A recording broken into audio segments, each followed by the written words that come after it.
For 70 years, America has been suffering from an epidemic known as Coquette fever, a purebred American sports car responsible for wiping out more 401ks than every company in the Boss Act combined.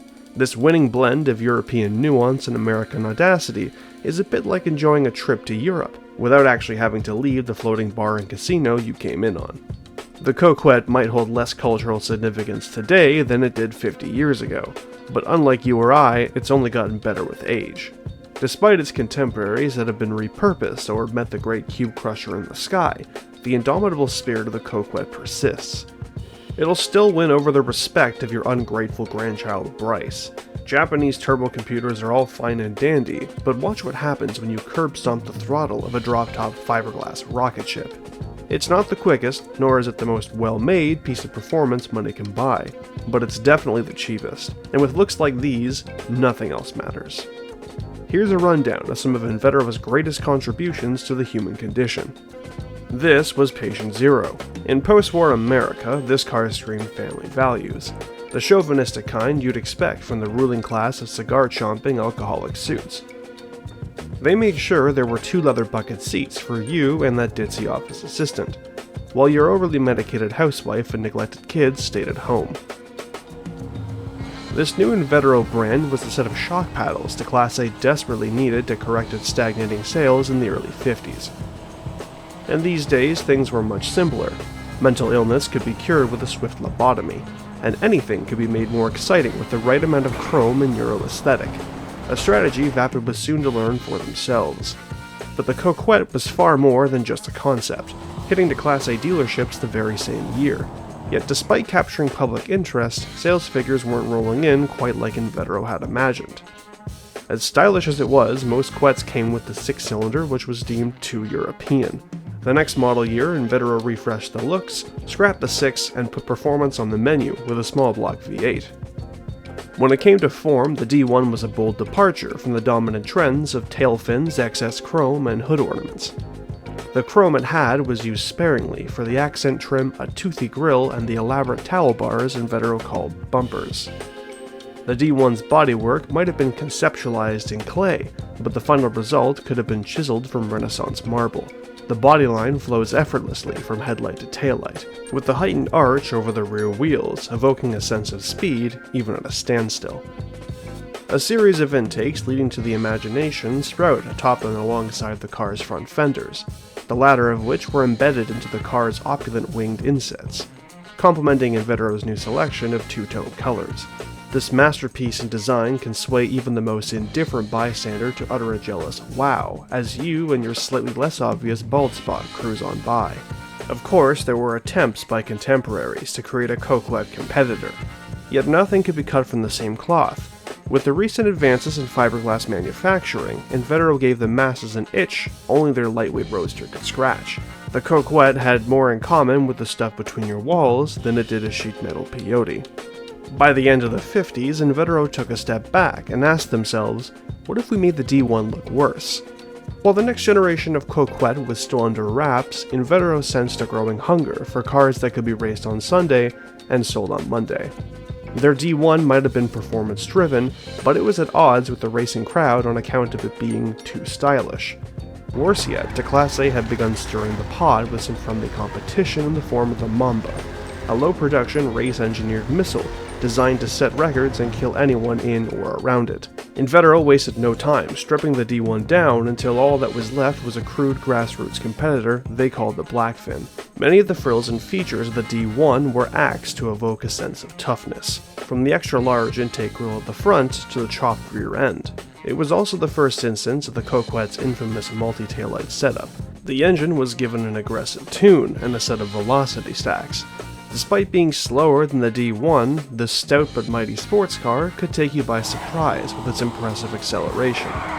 But its unpredictable handling could take you to the hospital even faster. One thing was for sure, sales proved Invetero's Coquette needed a successor.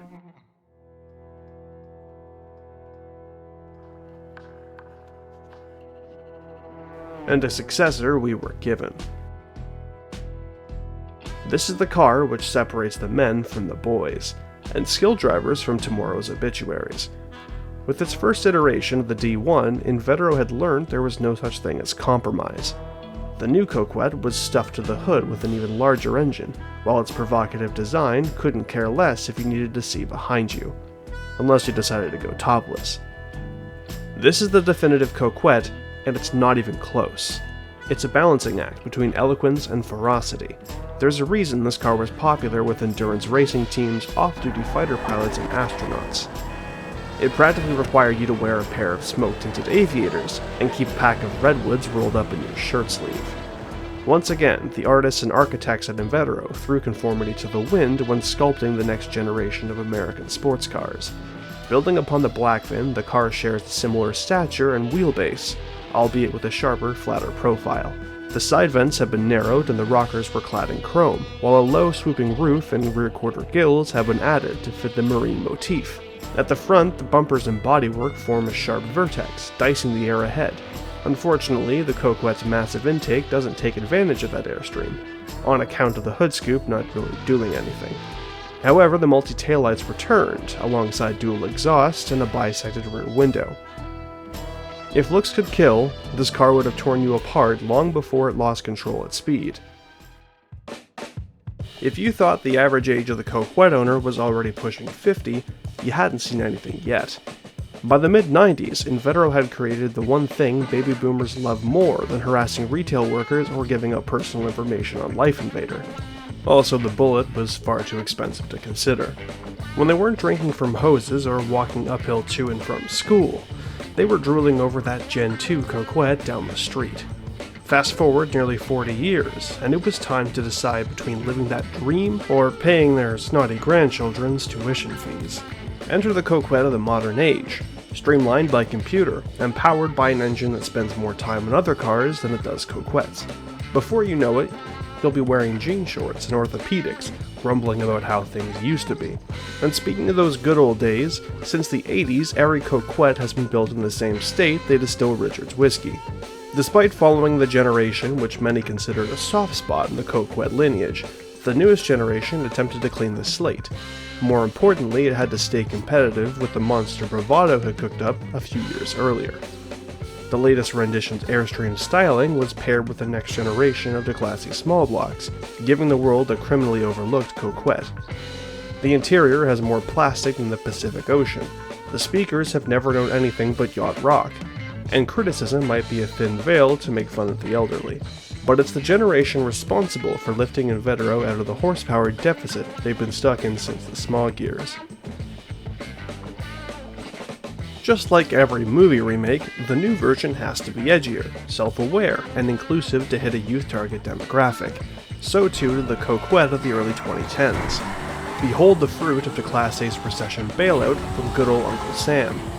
Even if you've never owned one, you've definitely paid for one. This time around, Invetero had bigger ambitions than the collector market. They wanted the Coquette to go global. To broaden its appeal, some rules of design needed to be broken.